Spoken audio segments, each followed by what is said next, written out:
How's it going, guys? Winner Kills here. Welcome to the top 8 feature match. I believe we have, two top 8 feature matches for you. This is just the first one that you guys are seeing. You might see the other one first. I'm not entirely sure, but it is Striker versus Evil Eye Eldlich. Our only Striker player going up against one of two Eldlich players here in this online tournament. As you guys know, we recently, a few weeks back, started a 32-man online tournament. And it was pretty nice. We had a lot of diversity. If you guys have been keeping up with previous rounds, you've been seeing the pie charts that have been thrown in between games. So you guys sort of see the breakdown.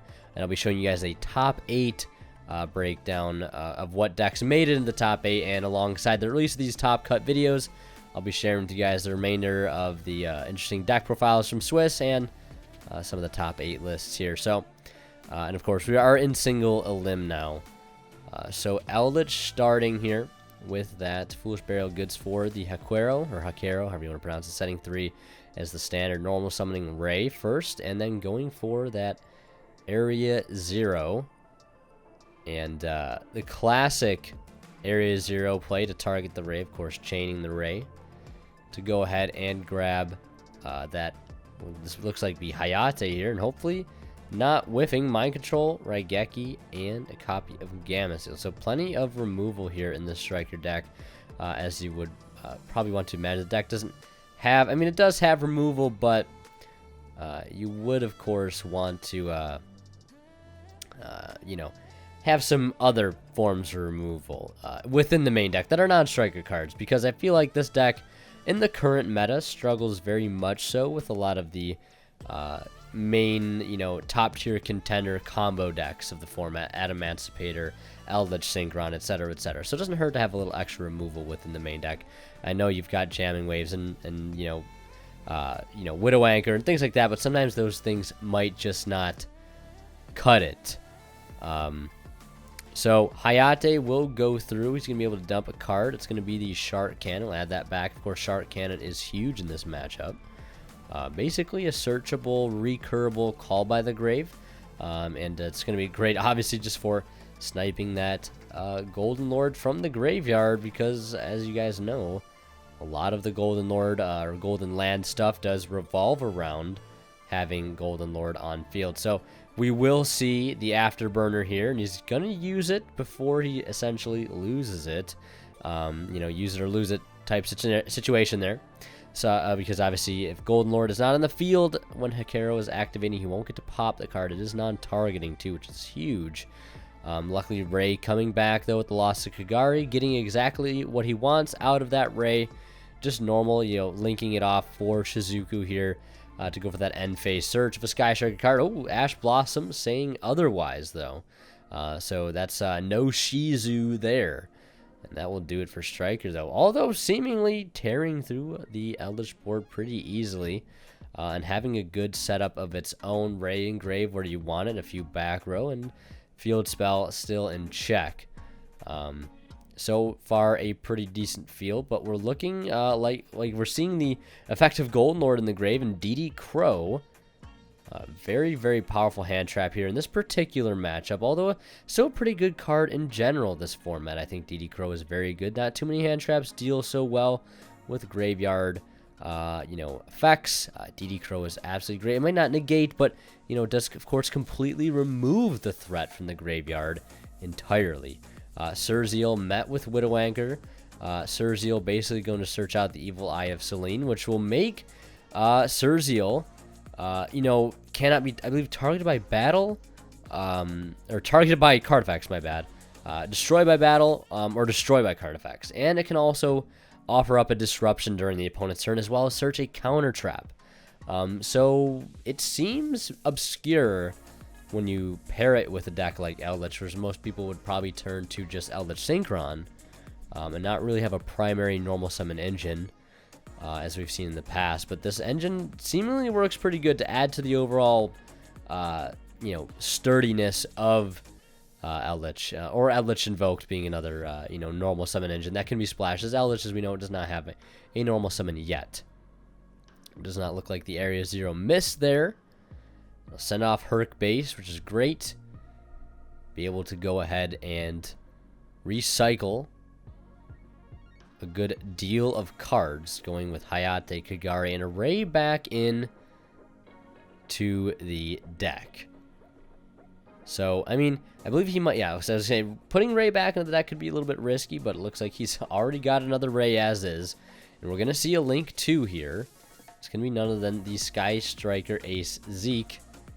And that is going to remove Zerziel, and the fact that he did not get Evil Eye of Selene is pretty important here, because otherwise Zeke would not be able to deal with that card with the equip spell on it.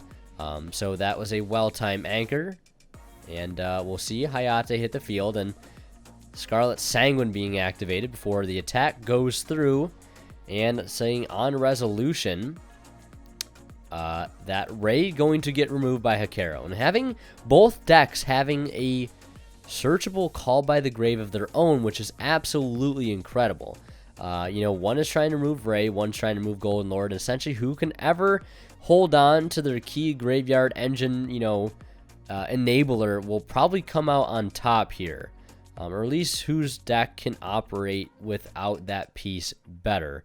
But we're going to see Golden Land Forever shut down Hayate and also remove Ray in the process. So, you know, covering all of his bases here with that particular play, making sure he has everything he needs to, you know, make sure Ray's not going to get to come back, making sure Hayate's not resolving to prevent a future Kagari driving back whatever key target he wanted there. And looks like we're on that attack deck of Golden Lord. We're going to see a Shark Cannon get used here. That's a preemptive Shark Cannon. I don't know if it was worth it, essentially.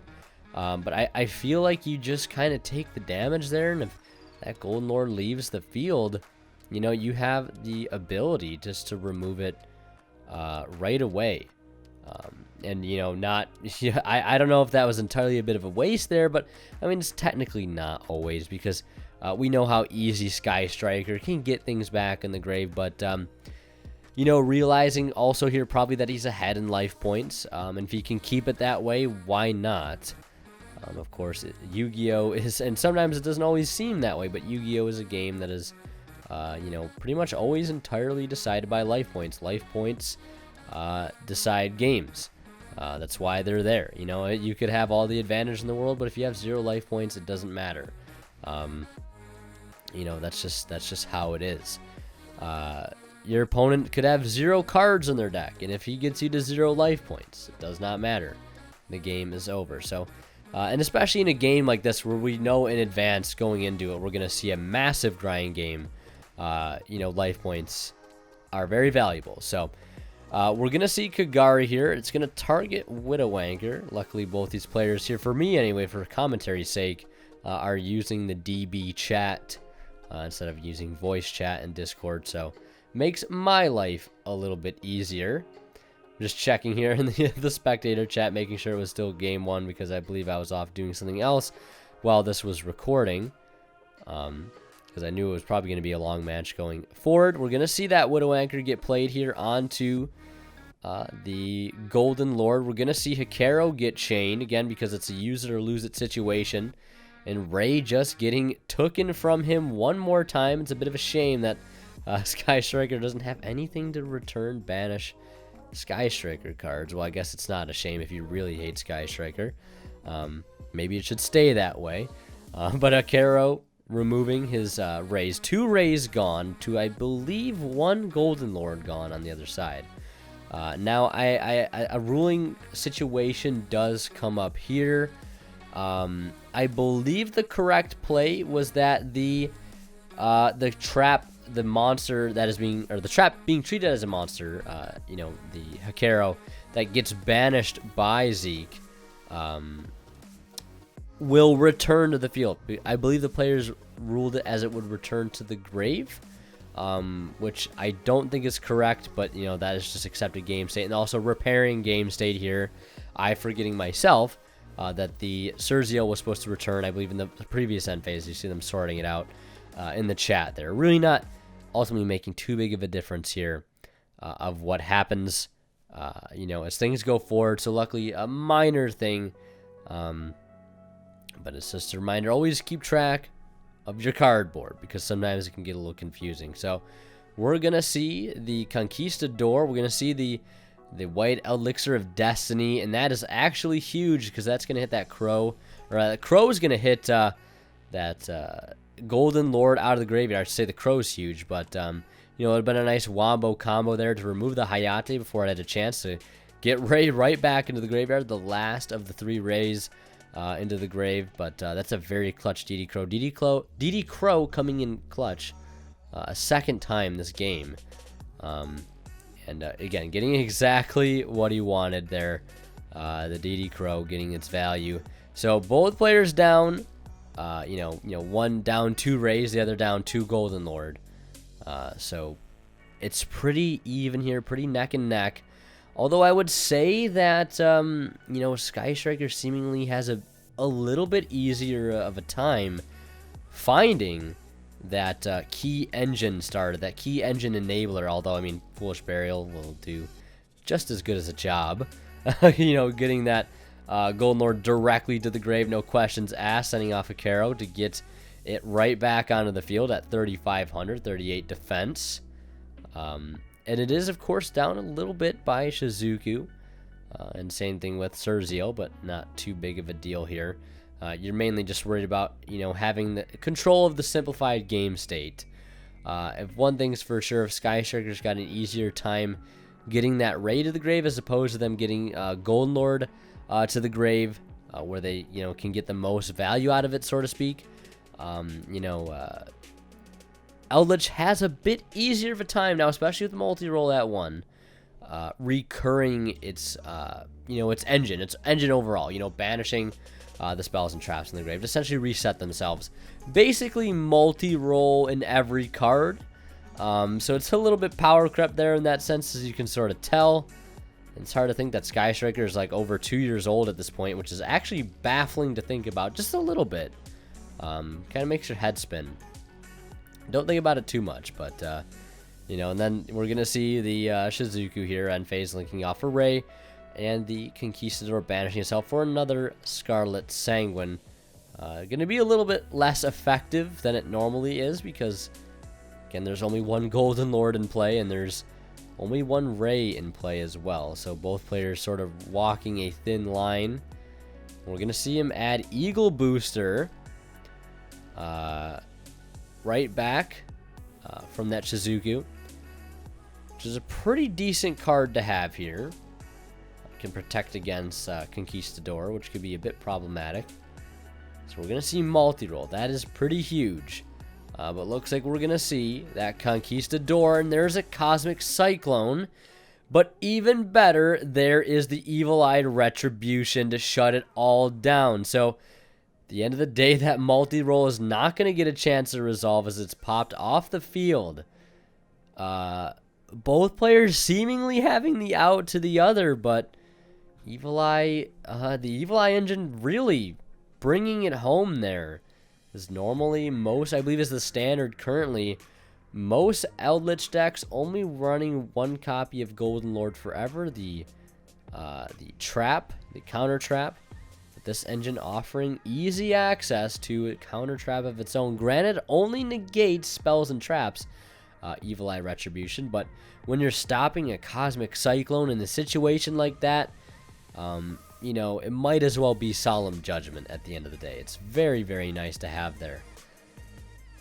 So they are sorting that ruling out I was talking about earlier on whether or not the trap would return to the field that was banished by Zeke, or if it would go to the graveyard since it's not a true monster. You know, it is a trap monster. So I do believe they ruled it incorrectly. I think they ended up saying it would go off to the grave. But I don't think that's correct. I think the correct thing is that it would return to the field. But regardless, you know, it's accepted game state. It is what it is. So Widow Anchor now resolving on that Golden Lord, which is pretty nice. And I imagine, well, we're going to see a Hayate here, actually. Probably looking to push for damage at this point. So that 3,500 Golden Lord going right over top of that Very, oh, not so weak actually, Surziel. I thought that the Shizuku was still on the board, but either way, still a good chunk of damage there. 1900, then 15 direct, just shy. And even if he did have that other trap on the field, you could see how it really wouldn't make too big of a difference, and Surziel still in attack position.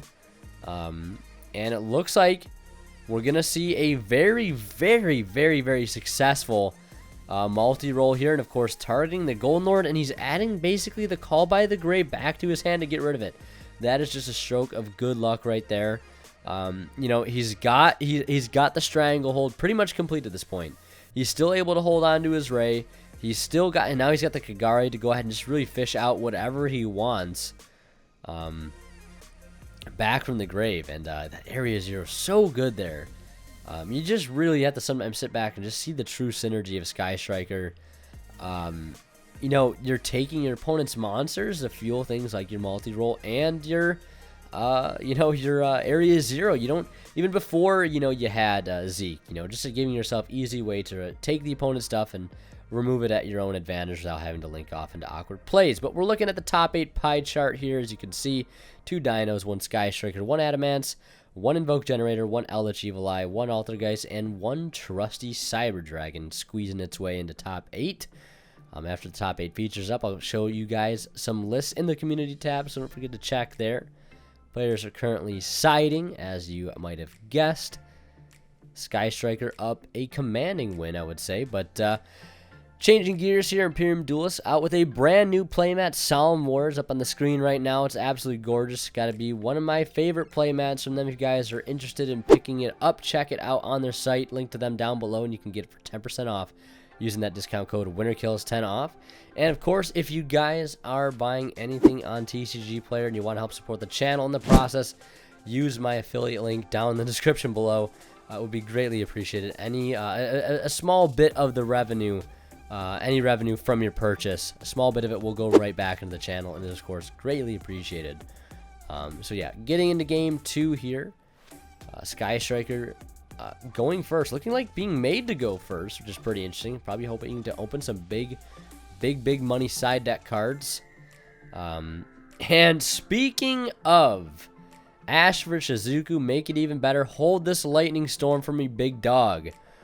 That one I could feel from a mile away. Yeah, that's a little rough. And only one of them looking to be chainable. The Bluff Pot of Desires. Will it be worth it, though? And he's got the Evil Eye field spell to go right along with it.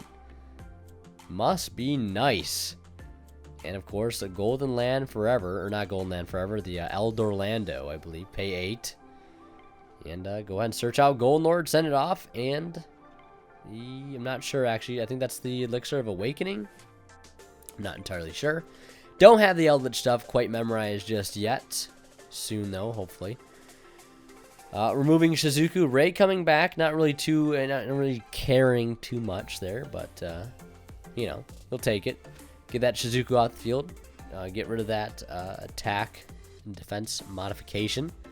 Send off that Eldorlando. Get Golden Lord back onto the field. You've got your Evil Eye setup. You're feeling pretty good about that. Feeling really good. I'd be pretty hard-pressed to believe that, you know, Sky Striker will come out on top on this one here. Anyways, with such a commanding start. Just absolutely ripping apart his field. Ray getting cleared for good here. I can only imagine the token is going to go as well. Actually, no, we're going to see a quick link, though, into Kaina. Kaina, of course, can only target Eldorlando, but, or not Eldorlando, my apologies, the Golden Lord himself. But there's that clutch effect of Surziel with the equip spell coming in handy to remove Kaina before I believe it can really make an impact. I mean, either way, you're still removing that card from the field and still able to swing in for damage here. Or, well, no damage really being done, but just clearing the field entirely. The field being cleared.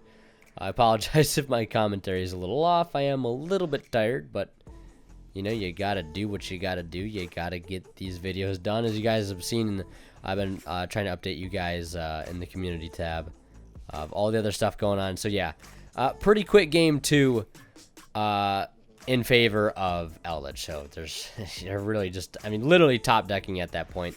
Feels so bad. Feels so bad. Just to see such a fast-paced blowout right there.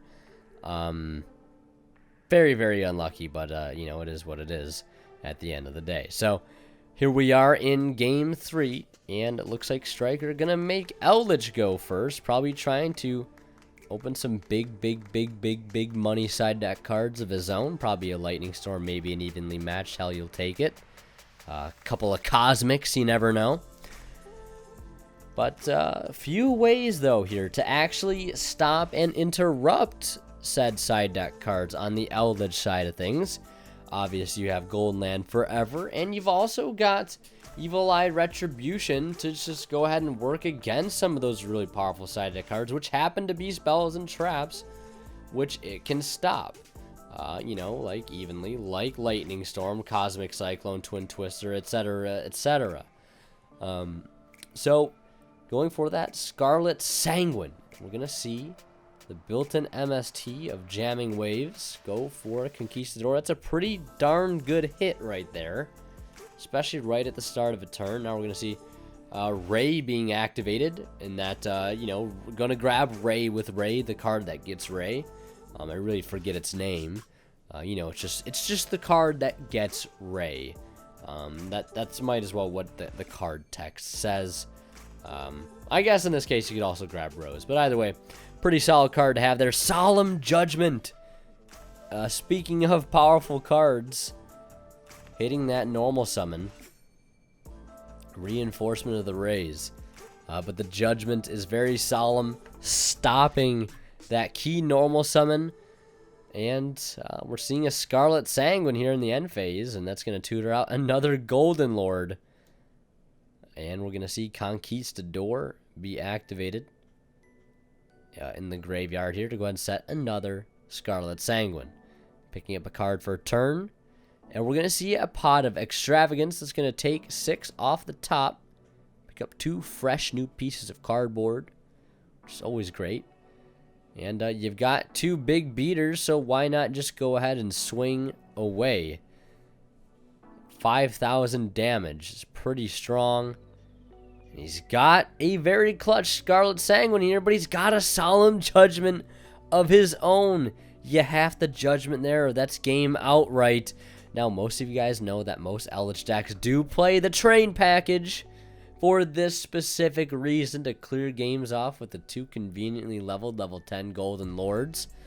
But if we go ahead and we take a step back or two, and we go ahead and remember what card was played at the start of our Eldlich player's turn, that Pot of Extravagance, it may just appear so that you may have banished that Gustav Max, and game simply being slipped from his hands.